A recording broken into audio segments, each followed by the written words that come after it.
Well, great morning. I pledge allegiance to my success to be better today than my very best. Nothing can be denied the one who won't be denied. And remember, the world belongs to the bold. And I exemplify and I personify the epitome of pinnacle leadership. And so do you. I want to welcome everyone to today's broadcast. I want to welcome you to Time Out with Coach Hill. You know the drill. Thrilled, excited, and delighted to be here with you this morning. And I have a message for everyone, for all you out there that are striving to hit your goals. First of all, congratulations for even setting goals. We all know that everything starts with a dream, but the problem is that most people never wake up and do anything about those dreams. They never break them down, write them down, and be about them. So continue to have those dreams, write them down, they become goals, break them down, they become plans, and then go out there and put action behind it, and you get the results that you're looking for. But you already know that, right? That's the reason why you're here with me on this broadcast. So I want to welcome you to today's broadcast. You can share this with your communities and let them know that Coach Hill is in session. He's doing it for free. You know, I could charge you for this, right? That's it. Well, definitely glad to have you on the line. Also want to welcome everybody that's going to be watching this on the rebroadcast. So today's message, what am I here to talk to you about today? Well, yesterday I was having a real nice conversation with a dear friend, someone I've been knowing for roughly about 8 years. We've done business together before, and right now we're not actually collaborating on anything, but yesterday he called me up and he asked me a question. He said, "Coach, what's really going on? What's really going on right now with America? What's going on with the economy? What's going on with our industry, the industry of networking? What's happening? I'm noticing some changes that are taking place."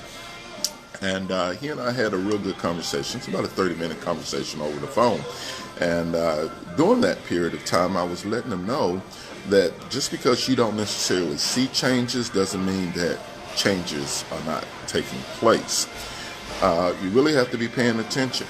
I've come to realize that about 97% of the people are simply in a rut. They're simply doing the same thing today as they did yesterday. What they did for $1 yesterday, they do it today, and they'll do it tomorrow. They're not looking to change anything. But then there are those 3%ers. There are those people out there that are making things happen. They're making it happen because they choose to make it happen. And those things typically are the things that change the world. Nobody was really paying attention when Steve Jobs were, putting together the thought process behind Apple. But that 1%er, that person who was thinking about how to change the world, was thinking about the difference that they could actually make, that one person changed the entire cell phone industry. It changed a lot of things. And there are people who are like that right now that are out there making those type of changes. They're making changes when it comes down to technology. They're making changes when it comes down to how we communicate and we really work with each other. And one of the things I've come to realize is that technology is definitely moving. And it's only a matter of time before the technology catches up with our thinking and is able to actually, if you would, do better thinking, quicker thinking, faster thinking than what we can actually do. I want you to think about your cell phone that you actually have right now. More than likely, you can push a button or you can speak to it and just simply say Siri or, Alexa, or you can say Google, whatever it may be. And what's going to happen is that you're going to have a form of artificial intelligence that's going to come on, and it's going to start doing some work that you and I used to have to do.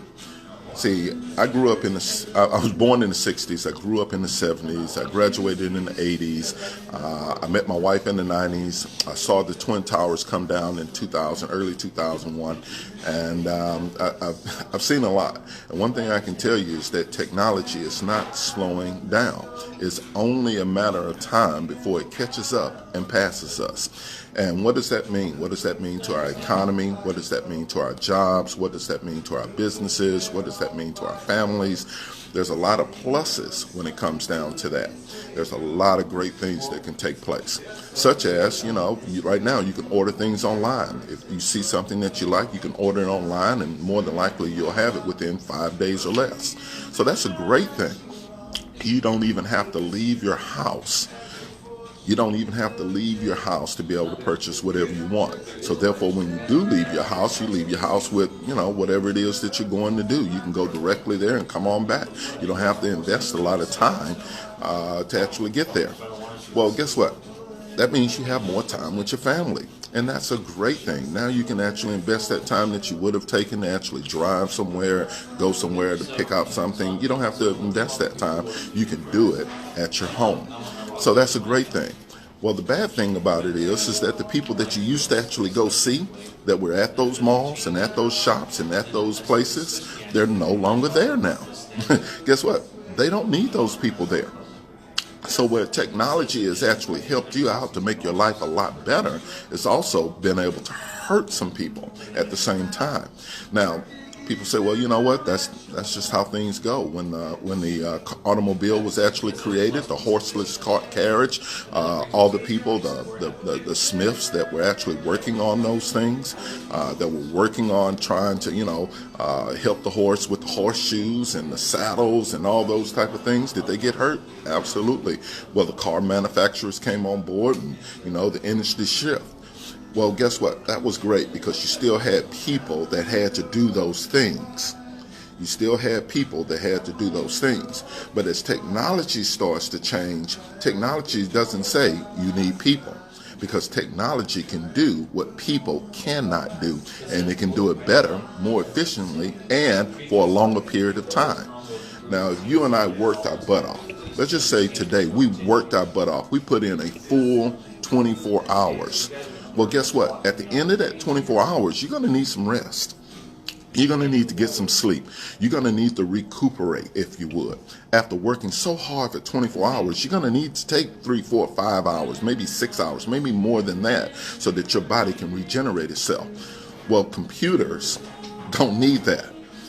Artificial intelligence don't need that. It doesn't need any downtime. So while you're trying to get your sleep, it's continuing to work. It's continuing to process. It's continuing to actually put out whatever it is that it's created to do. That's why I say it's only a matter of time. The people who are working on this technology, they're working on these things, they're working overtime right now so that they can create whatever it is that they're going to create that can put you and I out of business, can put you and I from being able to actually having to do it. Now, some people say, that's great. I don't have to invest all that time at work. That's great. I can invest more time with my family. And that is great. But it's also very, very dangerous. See, I've come to realize, like I said, I'm 50-some years old now. I've come to realize that an idle mind is a devil's workshop. An idle mind is a devil's workshop. So while you have all this free time, you got to make sure that you're going to actually be able to put your mind on the things that matter and the things that are going to be productive and the things that are going to get you the results that you want in your life. A lot of people, when they're laid off, downsized, right-sized, or capsized by whatever the economy is doing, what you find out is that a lot of those people then go into this thing called depression. And depression is basically because they don't have productive things to do with their time. So those people tend to actually get into destructive things that destroy their life, start to destroy their family, start to destroy the things that they've actually built up. That's the reason why you have so many issues with people in Hollywood, is because, let's say they do a movie. Let's say they do a really strong movie, gets great results, and they make millions and millions of dollars. And then they don't have to do another movie for another year. So what do they do in all that downtime? Many of them do nothing but get themselves into trouble. I was reading just the other day about Chris Brown. Very talented, very talented young man. I mean, extremely, from a little boy, has a beautiful voice, has a very creative mind, but because of the success that he's had, it then puts him into a position where, guess what, he doesn't have to work as hard, which then means that idle mind steps in, and then you have all these issues. So what is my message to you? As things continue to change and as automation continues to come online, you want to make sure now, don't wait until tomorrow, start doing it now. When is the best time to actually start to make changes in your life? Not tomorrow, Not yesterday, but now. Start doing the things, start getting the habits that you need to have. So therefore, as automation comes on, guess what? The information that you have, people will want to actually be close to you. People want to actually understand what it is that you do. You become more attractive. Therefore, when those people start to come and you start to disseminate that information, guess what's going to happen? Even though automation is taking over a lot of things, you'll be able to be a bright shining light for these people, just like the sun is in my eye, for these people to be able to see and to be able to actually draw from. I always say it, you want to be able to attract, impact, and then empower people. Well, you can't do that until you empower yourself. And you won't do that until you start to set yourself down and say, okay, this is what's going to happen in the next 5 years, in the next 10 years. How am I going to be better prepared so that when those things do happen, I'm able to take advantage of them. I'm able to actually empower other people and be a blessing to other people. So here's my recommendation. Be that pro that we talked about before. What do I mean by pro? Be for. The word pro means to be for something. So if you're pro-life, or you're pro-jobs, or you're pro-entrepreneurship, be for that. Then be a professional. That's the second pro. Be a professional at what you do. Study your craft. Get good, get great, and be excellent in it. Continue to educate yourself in it. And the last pro is be the best. You are all pro, baby. So be the best at what you do, the absolute best. And I guarantee you, no matter what happens out there in that world, no matter what happens in the economy, no matter how much technology comes along, you'll still be in demand. You'll still be in demand. So that's it, guys. That's the Time Out with Coach Hill for today. As always, thrilled and excited that you decide to chime in. Know that you are the head only, that you are the above only, that you're blessed in the city, you're blessed in the country, you're blessed as you come in, and you're blessed as you go out. But guess what? You're blessed to be a blessing. So continue to be that blessing to others, and I'll see you guys on the next Time Out with Coach Hill.